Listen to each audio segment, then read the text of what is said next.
दोस्तों जी तो गुज़िरियल वीडियो में असां डाइजेस्टिव सिस्टम के बारे में पढ़ियो ह्यूमन सिस्टम ऑर्गन सिस्टम के बारे में असां पढ़ियो थे।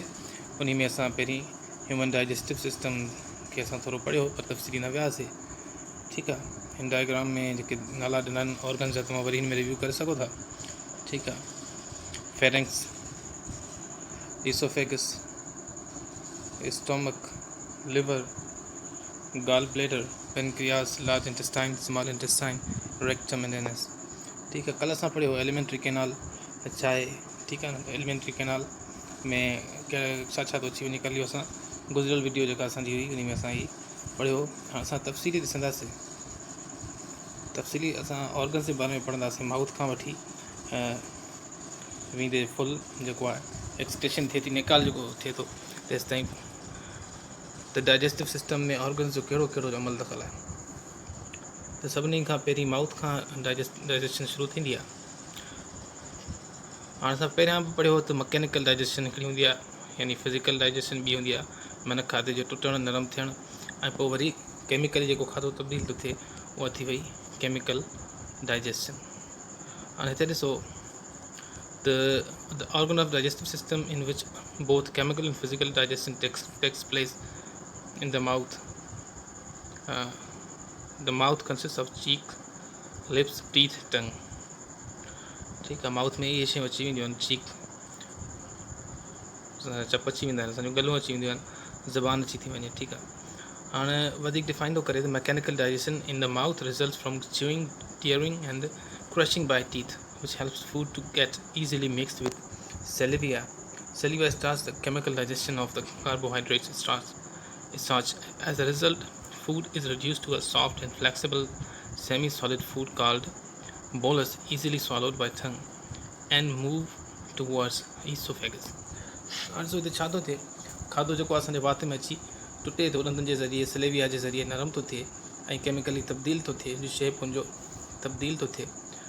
ठीकु आहे, नतीजतन छा थो थिए, खाधो हिते मूव करे अॻिते वेंदो आहे, असां हिनखे गिड़काईंदा आहियूं ऐं हेठि मैदे जे मुंहुं यानी ईसोफेगस न ही वेंदो आहे। हाणे जेको फूड आहे सिंपली हाणे जो हुनजी जेका ॿी जेका शेप जंहिंमें उहो तब्दील थी वियो आहे उनखे छा चइबो आहे, बोलस। ठीकु आहे, हिते अची वियो माउथ जो कमु।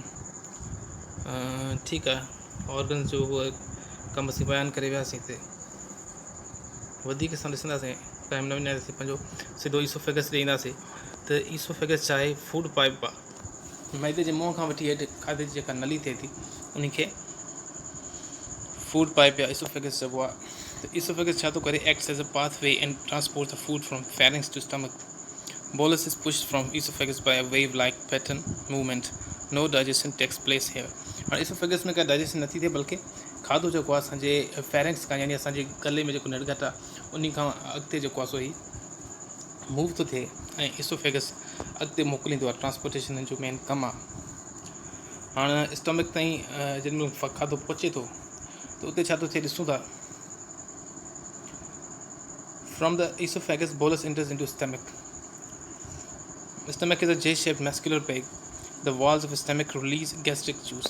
हाणे मैदे में पहुचे थो खाधो, जे शेप्ड मैदे जो जेको आहे स्ट्रक्चर आहे असांखे ॿुधाए पियो। ऐं हिते छा थो थिए त कम जी ॻाल्हि आहे त stomach release, walls of stomach release gastric juices. मैदे जी भितुनि मां जेको आहे सो स्टमक जा जेके आहिनि जूसिस जेके आहिनि गैस्ट्रिक, उहे रिलीज़ था थियनि। हाणे हिन में छा छा हूंदो आहे शामिल। This juice contains an acid called hydrochloric acid, HCl. HCl in ji is a short form आहे। उन खां अलावा बि उन में पाणी हूंदो आहे, एंजाइम्स हूंदा आहिनि जेके हाज़मे में मदद कंदा आहिनि। हाणे ॾिसूं त असांखे छा थो ॿुधाए एंजाइम जे बारे में। Enzyme converts the large protein molecules into small protein molecules. Molecules के प्रोटीन जे मॉलिक्यूल्स खे ई टोड़े नंढो कंदो आहे एंजाइम्स। ठीकु आहे, प्रोटीन असांजे खाधे जो जुज़ आहिनि ऐं हुननि खे जीअं ई टोड़ींदो त उहो अॻिते हली करे एनर्जी में तब्दील थींदा। HCl softens the food. HCl छा थो करे, खाधे खे नरम थो करे, जरासीम खे मारे थो, हिकिड़े क़िस्म जो तेज़ाब आहे। ठीकु आहे, हाणे ॾिसो हीअ यको असांजो खाधो कीअं आहे त ॾिसो अचे पियो, तस्वीर में डायग्राम में ज़ाहिर कयो अथसि। हीअ किथां खां असांजे इसोफेगस खां वात खां जेको आहे सो इसोफेगस में वञे थो ऐं हेठि असांजो जेको ट्रांसपोर्ट थो थिए। ऐं ॿी तस्वीर में ॾिसो हीअ स्टमक ॾिनल आहे, स्टमक में अची शइ फूड असांजो किरंदो आहे। हीअ प्रोसेस आहे फूड सॉलोइंग प्रोसेस, खाधे खे गिरकाइण जो, हेठि वञण जो ऐं मैदे ताईं रसण जो अमल आहे। ठीकु आहे सर, हाणे चलो अॻिते वञी करे ॾिसूं था छा थो ॿुधाए वधीक इन जे बारे में। पर हिते ही जेके ब्लॉग्स में हिते ॻाल्हियूं हूंदियूं आहिनि, इहे कम जूं ॻाल्हियूं हूंदियूं आहिनि। डू यू नो जे नाले सां किताब में अक्सर शयूं ॾिनल आहिनि, इहे तमामु इंफो वारियूं ॻाल्हियूं हूंदियूं आहिनि।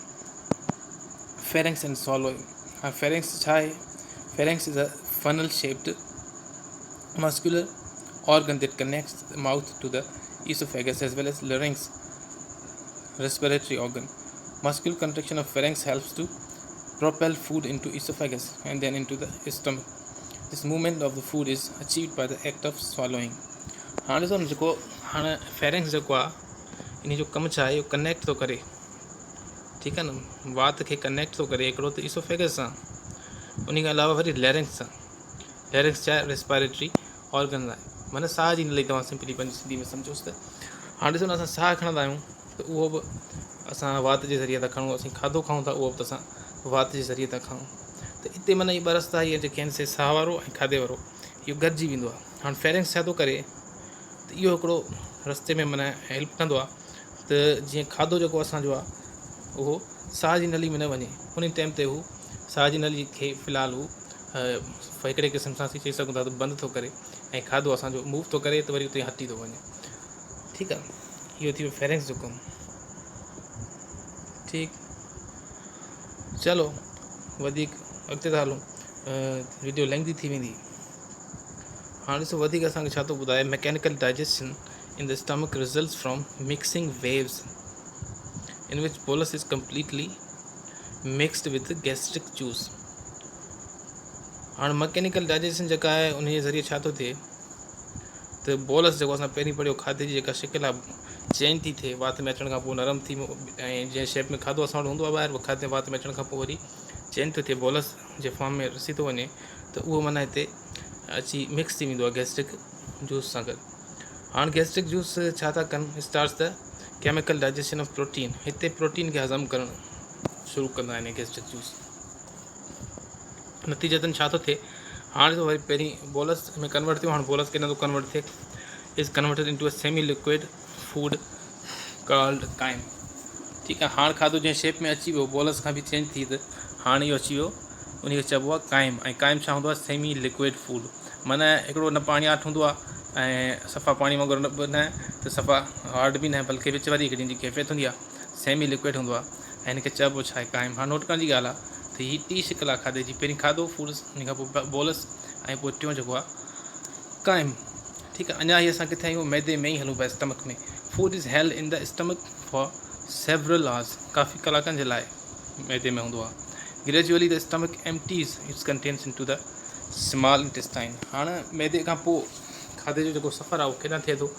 नंढे या ॾेढा या स्मॉल इंटेस्टाइन ॾांहुं थो थिए। चलो ये तो असां पढ़ियोसीं, हिन में बि असां हिन टेबल में काफ़ी ॻाल्हियूं अचनि पियूं, इहे बि असां बयानु करे वियासीं, हुन जी शॉर्ट के लिखियूं आहिनि। वरी असीं अचूं था डू यू नो ते। डू यू नो में जीअं त मूं तव्हांखे ॿुधायो त इंफो वारियूं ॻाल्हियूं हूंदियूं आहिनि ऐं टॉपिक जे मुतालिक़। हाणे लिवर ऐं पेनक्रियास छा आहिनि? Both liver and pancreas play a role in digestion. ॿिन्ही जो जेको आहे डाइजेशन में वॾो अहम रोल आहे, पर ही एलिमेंट्री कैनाल खां थोरी अलॻि हूंदा आहिनि। एलिमेंट्री कैनाल में असां हिननि खे शामिलु न कंदा आहियूं, पर हिननि जो वॾो मेन किरदारु आहे डाइजेशन में। इन खां सवाइ डाइजेशन जेका आहे उहा मुकमल न आहे। हिननि मां जेके सेक्रेशन्स आहिनि, जेके जूसिस निकिरंदा आहिनि पेनक्रियास मां ऐं लिवर मां, उहे तमामु घणो हेल्पफुल आहिनि। As liver contains gall bladder.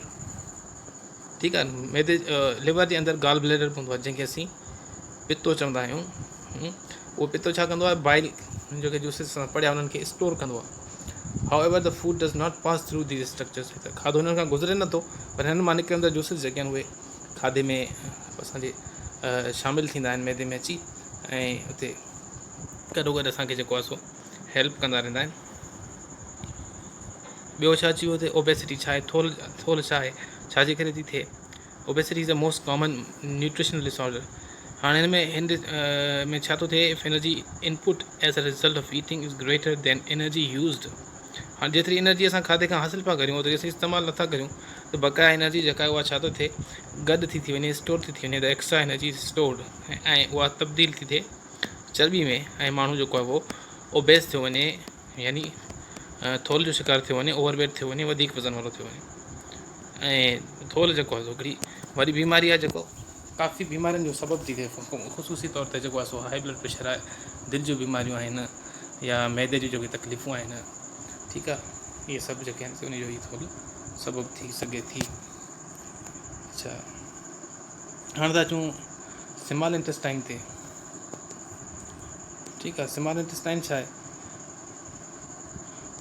Small intestine is a long highly coiled narrow tube of 6 metre, 6 मीटरनि जी लेंथ आहे।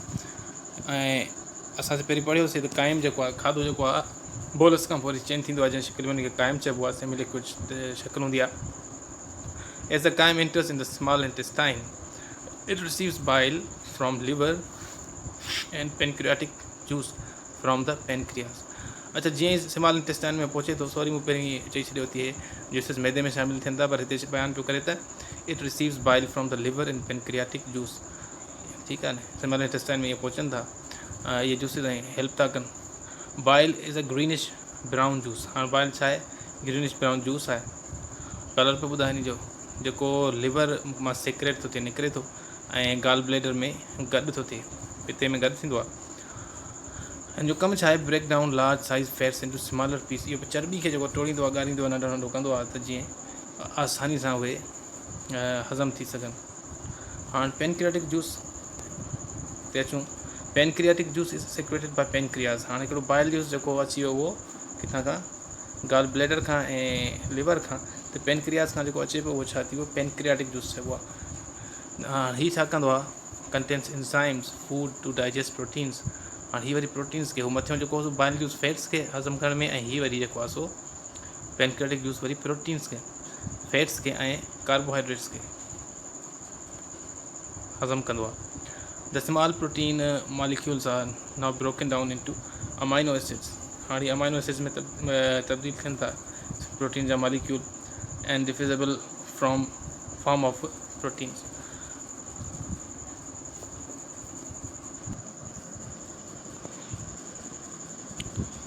हाणे ॾिसो वधीक फर्दर,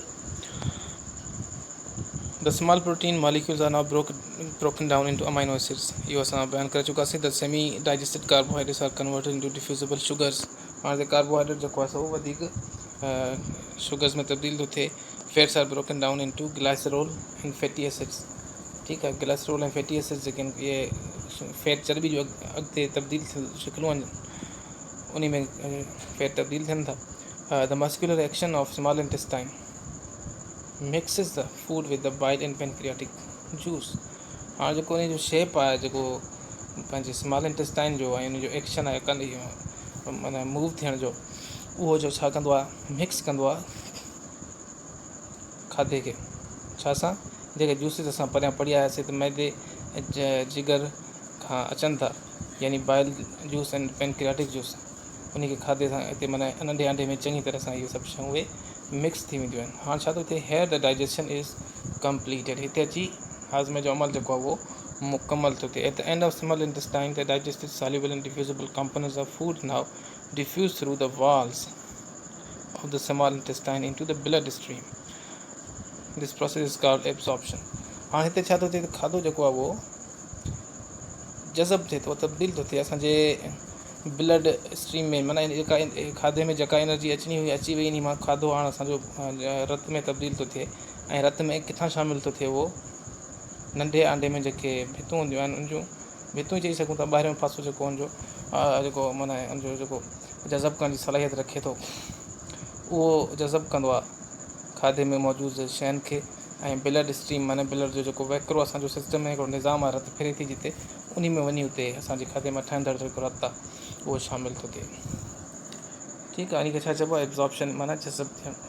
माना जेको असां खाधो फाइनली उन मां पूरे प्रोसेस डाइजेशन खां गुज़रण खां पोइ ही माना पहिरियां इसोफेगस खां पोइ असांजो जेको आहे स्टोमक सां गॾोगॾु जेके जूसिस हुते ऐं निकिता जिगर मां ऐं पेनक्रियास मां, उहे नंढे आंडे में पहुता ऐं फाइनली एब्ज़ॉर्ब थियो, हिकिड़ो ब्लड ठहियो।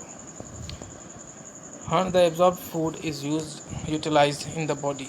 हाणे इहो पूरो जेको असां खाधोसीं उहो जिस्म पूरो उन खे इस्तेमालु कंदो आहे। उहो कहिड़ी शेप में छा में तब्दील थो थिए खाधो असांजो, ग्लूकोज़ में, ठीकु, जेको इस्तेमालु थींदो आहे, हेल्प कंदो आहे साह खणण जे अमल में, अमाइनो एसिड्स में तब्दील थिए थो, फैटी एसिड्स में, ग्लाइस्ट्रोल में। इहे सभु शयूं जेके आहिनि छा में थी यूज़ थियनि, टई शयूं, formation of growth of cells असांजे जिस्म में जेके ठहंदा रहंदा आहिनि उन में ई कमु ॾींदियूं आहिनि।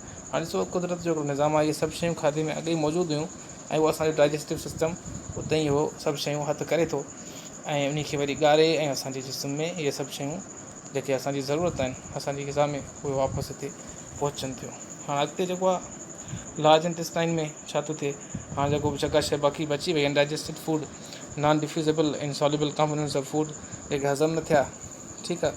हाणे इहे सभु शयूं केॾांहुं थी वञनि, towards the last part of digestive system called large intestine, वॾे आंडे में पहुचनि थियूं। उन खां पोइ in shorter but much broader than the small intestine. Small intestine खां ई वेकिरो हूंदो आहे, वॾो हूंदो आहे, वेकिरो हूंदो आहे, पर साइज़ डेग में एतिरो घणो न हूंदो आहे, पर वेकर में ई वधीक हूंदो आहे, तंहिंजे करे इन खे असां लार्ज इंटेस्टाइन चवंदा आहियूं। It is tubular structure which is on average 1.5 long with a large diameter. 1.5 metre खनि माना हिन जी जेका हिसाब आहे long with a large diameter, माना हिनजी वेकर घणी हूंदी आहे, डायमीटर घणो हूंदो आहे, बाक़ी हिनजी एवरेज साइज़ जेका उहा 1.5 मीटर हूंदी आहे। डेग जे हिसाब सां जेकॾहिं असां चऊं हीअ वेड़ियल हूंदो आहे हिसाब सां, तंहिंजे करे माना असांखे ख़बर नथी पए, पर अंदरि माना जी लेंथ एतिरी थिए थी। ऐं स्मॉल इंटेस्टाइन इन खां वधीक डिघो हूंदो आहे, पहिरीं असां पढ़ी चुका आहियूं। Here the water and mineral salts are absorb. हाणे हिते छा थो थिए, पाणी ऐं जेके मिनरल साल्ट्स आहिनि जेके उहे जज़ब थींदा आहिनि ऐं उन खां पोइ the minerals are absorb with the help of some friendly bacteria which live here. कुदरती जेको आहे हिते बैक्टीरिया हूंदा आहिनि जेके हुनखे हेल्प कंदा आहिनि एब्ज़ॉर्ब करण में। All the non diffusible components of food move towards rectum, ठीकु आहे, रेक्टम ताईं इहे पहुचंदा आहिनि। रेक्टम इन जो ई हिसो आहे लार्ज इंटेस्टाइन जो, होसि ताईं पहुचनि था ऐं उन खां पोइ अनडाइजेस्टेड फूड जेको आहे उहो हज़म थी वेंदो आहे पखाने में ऐं तब्दील थी वेंदो आहे, ऐं जेको आहे सो एनस जे यानी नेकार वारे सुराख जे ज़रिए इहो ॿाहिरि निकिरी वेंदो आहे, ठीकु आहे। इहो थी वियो असांजो हाज़मे जो निज़ाम मुकमल। हाणे वधीक डयूनो में, जीअं पहिरीं तव्हांखे ॿुधायो त डयूनो में तमामु घणियूं कम जूं ॻाल्हियूं हूंदियूं आहिनि। हाणे डयूनो में असांखे छा थो ॿुधाए, अपेंडिसिटीज़। हाणे अपेंडिक्स जी बीमारी जेका चवंदा आहियूं, माण्हुनि खे अचानक ओचितो सूरु थी पवंदो आहे ऐं मजबूरन माण्हुनि खे काफ़ी जेको आहे सो फौरी तौर ते ऑपरेशन कराइणी पवंदी आहे, सर्जरी कराइणी पवंदी आहे। इहो छा आहे, इहो छा हूंदो आहे, large intestine contains finger like projection called appendix. Large intestine में जेको आहे सो अॻिते हिकिड़ी शइ हूंदी आहे, हिकिड़ो हिसो जो हूंदो आहे अपेंडिक्स। लफ़्ज़ी माना ॿुधाए पई, अपेंडिक्स माना इज़ाफ़ी का शइ हूंदी आहे, उनखे लफ़्ज़ी तौर ते अपेंडिक्स जी माना कुझु ईअं आहे, it plays no role in digestion but can become infected and inflamed that cause appendicitis. हाणे हिन जो बज़ाहिर को बि डाइजेशन में हिन जो अमल दख़ल को कोन्हे को साइंटिफिकली या मेडिकल साइंस जेका असां हिनखे ईअं चए थी इन जो कमु छा आहे ख़बर न पइजी सघी आहे, पर हीअ अचानक छा थो थिए हिन में कॾहिं कॾहिं सोज थी वेंदी आहे, ठीकु, या को ज़ख़म थी पवंदो आहे, इन्फेक्शन थी पवंदो आहे ऐं उहो मजबूरन में एतिरो तंग थो करे जो उन खे ऑपरेट करे सर्जरी करे कटणो थो पवे, ठीकु आहे। इहा थी वई असांजी अपेंडिक्स जी बीमारी। उन खां अलावा कॉमन जेके बीमारियूं आहिनि कुझु अॻिते ॿुधाए थो, डायरिया, ठीकु आहे। डायरिया छा आहे,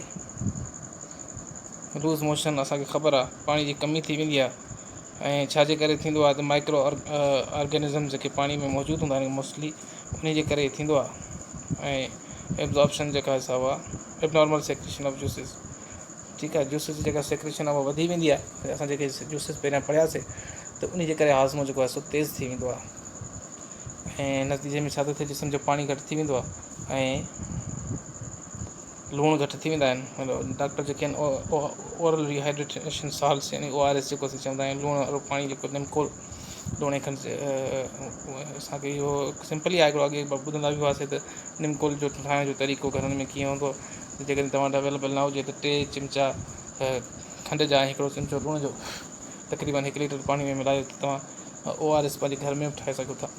त इहो थियो डायरिया, ठीकु। ऐं उन खां अलावा कंस्टिपेशन छा आहे, कब्ज़ जी बीमारी आहे, इहा बि असांखे ख़बर आहे त जॾहिं डायरिया में वधी थो वञे, हाज़मो तेज़ थो थी वञे, त हिन में जेको आहे सो सिलो थो थी वञे।